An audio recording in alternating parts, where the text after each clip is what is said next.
സമയമാണ് ദരിദ്രനും ധനികനും എല്ലാ അവസ്ഥയിലുള്ളവർക്കും തുല്യമായിട്ടുള്ളൊരു കാര്യം. ബാക്കി എല്ലാ കാര്യങ്ങളും നമുക്ക് തുല്യമായിട്ടുള്ളതല്ല ഈ ലോകത്തിൽ. ഈ തുല്യമല്ലാത്ത ഈ സമയം ഈ ഇടത്തിടയ്ക്കെല്ലാം പലരും പറയാറുണ്ട്, വളരെ പെട്ടെന്നാണ് സമയം ഒഴുകിപ്പോകുന്നതെന്ന്. പണ്ട് പലരും പറയാറുണ്ട്, നമ്മുടെ ഋഷിവര്യന്മാർ പറയാറുണ്ട്, സന്തോഷമുള്ളപ്പോൾ സമയം വളരെ ഫാസ്റ്റായിട്ടും സങ്കടമുള്ളപ്പോൾ സമയം വളരെ പെതുക്കുകയും വാർദ്ധക്യത്തിൽ സമയം പെതുക്കുകയും യൗവനകാലത്തിൽ സമയം വളരെ സ്പീഡിലുമൊക്കെ പോകുമെന്നൊക്കെ പറഞ്ഞ് സമയത്തിനെക്കുറിച്ചുള്ള തിയോളജികളുണ്ട്.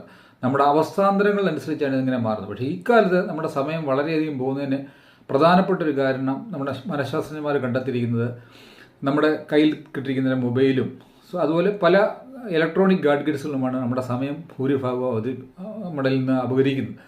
ഈ 2025 നമ്മളിൽ നിന്ന് തീരുവാൻ ഏകദേശം 4 മാസങ്ങൾക്കുള്ളിൽ 4-5 മാസങ്ങൾക്കകത്ത് തീരും. വളരെ പെട്ടെന്നാണ് 2025 നമ്മളിന്ന് കടന്നത്. പല ആൾക്കാരും ഇത് പറയാറുണ്ട്. ഈ സോഷ്യൽ മീഡിയയുടെയൊക്കെ കാലത്തിൽ നമ്മുടെ ഒരുപാട് സമയം, ഓരോ മനുഷ്യൻ്റെയും സമയം പലപ്പോഴും വളരെയധികം പോകുന്നത് ഈ മൊബൈൽ ഗാഡ്ഗറ്റ്സിലേക്ക് നോക്കുകയാണ്. നമ്മൾ ഏത് സ്ഥലത്ത് ചെന്നാലും ആൾക്കാർ മൊബൈലിലേക്ക് കുനിഞ്ഞു നോക്കിക്കൊണ്ടിരിക്കുന്ന ഒരു പ്രക്രിയയാണ്. മറ്റു മനുഷ്യരെ കാണാനുള്ള സമയം ഒന്നുമില്ല. നമുക്ക് പണ്ടൊരു തീവണ്ടിയിലോ ബസ്സിലോ ഒക്കെ യാത്ര ചെയ്യുമ്പോൾ പരസ്പരം അങ്ങോട്ടും ഇങ്ങോട്ടും സംഭാഷണം നടത്തിക്കൊണ്ട് സഞ്ചരിച്ചിരുന്ന സന്തോഷകരമായ കാലഘട്ടങ്ങളെല്ലാം പോയി. അതെല്ലാം കണ്ടവരാണ് 2000 മുമ്പ് ജീവിച്ചിരുന്ന തലമുറകളെല്ലാം ഇതെല്ലാം കണ്ടവരാണ്.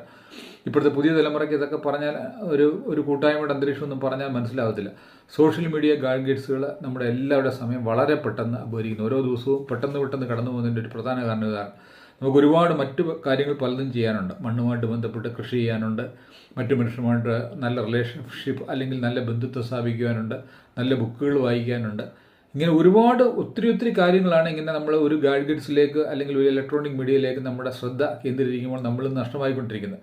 നമ്മുടെ സന്തോഷത്തെ അത് വളരെയധികം കുറയ്ക്കുന്നതുമാണ്. ഓക്സിറ്റോസിൻ, സെറാട്ടോണിൻ, എൻഡോർഫിൻ, ഡോപ്പൻ പോലുള്ള സന്തോഷത്തിൻ്റെ കെമിക്കൽസുകളെ ഈ ഇലക്ട്രോണിക് ഗാഡ്ഗറ്റ്സുകളുമായി നോക്കിക്കൊണ്ടിരിക്കുമ്പോൾ ഇത് കുറയും ചെയ്യും. ഡിപ്രഷനൊക്കെ ബാധിക്കുന്ന ഒരു വലിയ തലമുറയാണ് നമ്മുടെ മുമ്പിൽ വന്നുകൊണ്ടിരിക്കുന്നത്. ഇത് തിരിച്ചു പോകേണ്ട ഒരു വളരെ അത്യാവശ്യമുണ്ട്. നമ്മുടെ സോഷ്യൽ മീഡിയ ഗാഡ്ഗറ്റ്സുകളെയൊക്കെ പലപ്പോഴും അമേരിക്ക പോലുള്ള സ്ഥലങ്ങളിലൊക്കെ യൂണിവേഴ്സിറ്റികളിലൊക്കെ മൊബൈൽ ഫുള്ള് നിരോധിച്ചു. അവിടെ യൂണിവേഴ്സിറ്റിയിലും പറ്റത്തില്ല, കോളേജിൻ്റെ ക്യാമ്പസിലോട്ട് കയറിയാൽ മൊബൈലേ പറ്റത്തില്ല. അങ്ങനെയൊക്കെ പഠന സ്ഥലങ്ങളിലെല്ലാം അവർ നിരോധിച്ചു. നമ്മൾ അതുപോലെ ലണ്ടൻ റെയിൽവേയിലൊക്കെ നമ്മൾ ട്രാവൽ ചെയ്യുകയാണെന്നുണ്ടെങ്കിൽ അവിടെ ആരും വലുതായിട്ട് മൊബൈൽ ഫോണുകളൊന്നും ഉപയോഗിക്കുന്നത് കാണുന്നത്. എല്ലാം മടക്കി കക്ഷതി വെച്ചിട്ടാണ് അവർ പോകുന്നത്. നമ്മൾ ഇങ്ങനെ മൊബൈൽ ഫാസ്റ്റിംഗ് എന്നൊക്കെയാണ് അവിടെ യൂറോപ്യൻ കൺട്രിയിൽ പറയുന്നത്. അപ്പോൾ നമ്മൾ ആഹാരം ഫാസ്റ്റ് ചെയ്യുന്ന മൊബൈൽ ഫാസ്റ്റിംഗ് ഇതൊക്കെ മാറ്റി വെച്ചാൽ മാത്രമേ നമ്മുടെ ഒരു ക്രിയേറ്റീവായിട്ടുള്ള ഒരു ജീവിതം നമുക്ക് സാധ്യമാവുകയുള്ളൂ. നമ്മൾ ഇലക്ട്രോണിക് ഗാഡ്ജറ്റ്സുകളെ മൊത്തം ഒഴിവാക്കാൻ പറ്റുന്ന നല്ല കാര്യങ്ങളെല്ലാം അതിനകത്ത് ഒത്തിരി ഉണ്ട്. പക്ഷെ എന്നാലും ഇത് ഒഴിവാക്കിയാൽ നമ്മുടെ ടൈമൊക്കെ നമുക്ക് ലാഭിക്കാം. നമ്മുടെ ഫാസ്റ്റായിട്ട് പോകുന്ന ടൈമിനെ നമുക്ക് കുറയ്ക്കാനും സാധിക്കും. ഫാസ്റ്റായിട്ട് പോകുന്നതെന്ന് പലരും പറയുന്നുണ്ട്. ഇത് ശരിയാണ്.